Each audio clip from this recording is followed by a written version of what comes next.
আমি এখন আপনাদেরকে দেখাই এটা অন করলে কি হয়। এই যে স্মার্ট অ্যাসিস্ট, তো হচ্ছে সবাই এটা অন করবেন, সবার জন্যই ভালো হবে।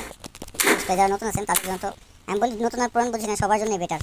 এটা এটা দেওয়ার পরে আপনার নতুন পুরান সব সমান ক্লিয়ার হয়ে যাবে। শুধু একটু পাস এগুলাই আর কি একটু থাকবে, যে নিজের দখলে পায়, নিজের কাছে কতটুকু বল রাখতে পারলেন আপনি।